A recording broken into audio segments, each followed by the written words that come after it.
Well, it was kind of a business decision for me. I felt like with all the teams that have been inviting me to camp, I felt like this was the best decision for me long term as far as the interest I got from the whole organization, from the owner, Mark Cuban, all the way down to the scouts.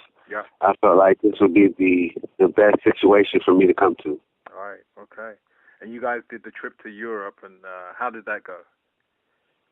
It went great, man. You know, I went to Europe my first year overseas, and it was definitely different. You know, you got escorts everywhere. You're staying in the nicest places, and we were in Germany, which is Dirk's hometown. So you can imagine the homecoming we got there. We got red carpet everywhere. Right. So you know, we went from red carpet, then we went to Barcelona. And we got to go to the big game in soccer, Real Madrid versus Barcelona, and you know, we got escorted into that game. So, I mean, other than the basketball, I mean, Europe was great. Good. And the trip for you, game-wise, did you get a lot of minutes? The first game, I was getting spot minutes, just putting me in the shoot, and I kind of figured that, you know, they got a lot of contract guys, so I knew that minutes wouldn't be as big. Then I got into the Barcelona game and happened to hit my only shot that I took and picked the ball up, showed energy, showed a lot of that stuff, and that was it. But in Barcelona was pretty much learning. Did not get that much game time. Right, okay. And then camp itself, how was that going for you? It was going great, man. I felt like I could have stayed all the way through. Again, like I said, business came into play where you have to, you know, follow the business instead of your heart. And because of that, I was playing really, really well in camp, and that's the reason why I wanted to stay.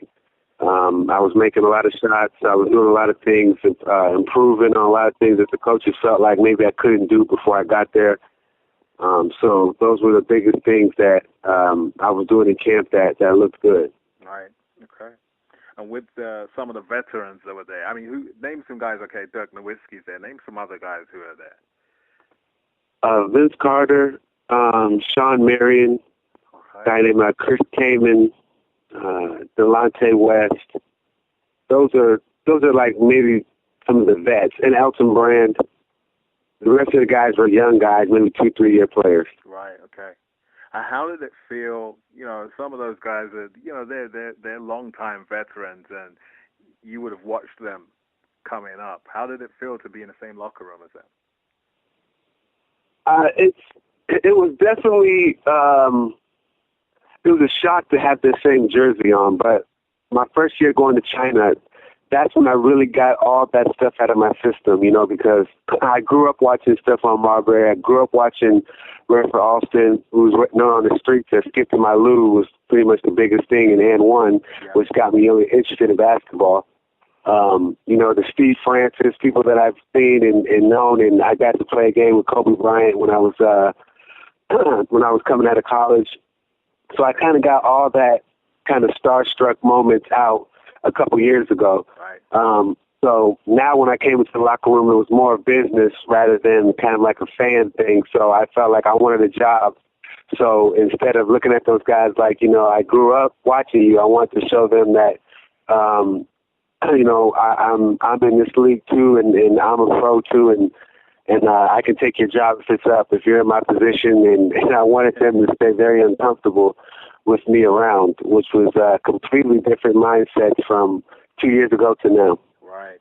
And something that you said before when we spoke was that you said that you felt much more confident and comfortable on the court because you were financially stable. Did you feel that at the camp? Yeah, I did. You know, and it, a lot of the guys, I thought I was just coming out of college. You know, they may not know who I was, so they thought I was coming out of college, and you know, they were saying little things about maybe money or something like that, and some guys felt like I couldn't relate to it.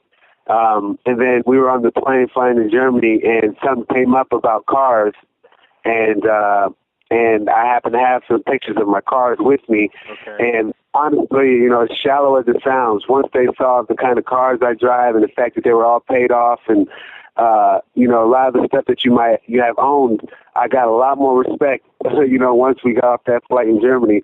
People started to talk to me more about money, about their financial situations, about times when maybe they had been broke or bad investments they would have made or little things like that. And they did not tell me the first week and a half I was with them. So I think that was one of the biggest turning points. Right. Okay. That's interesting. And then you made a decision to return to China. How did that manifest?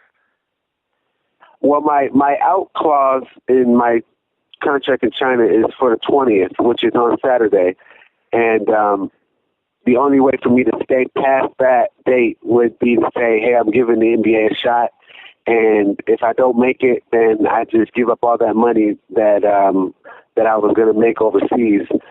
And the way that the Mavericks were talking, it was really 50-50. I wouldn't even say 50-50. It just felt like a big risk that I wasn't willing to take for me and my family. So I just decided to say, hey, I'm just going to cut it short. I did what I wanted to do. In my first camp, I got to know what it's like to play in the NBA, to travel in the NBA, to play a game in the NBA, to score points in the NBA, put on the jersey, take pictures. So I got that first part of my goal out the way, and that's my first step. And now it's on to the next step, which is actually making the roster, playing the regular season games, playoffs, etc. So after getting that first part of the way, I felt like, I can go back to China with a clear conscience and be able to work harder and harder. And the Mavericks have given me a lot of little things I can work on to make sure that, coming back home, I can get on a team and stick. Yeah. So that was pretty much the main reason why I decided to cut it short and go back to China.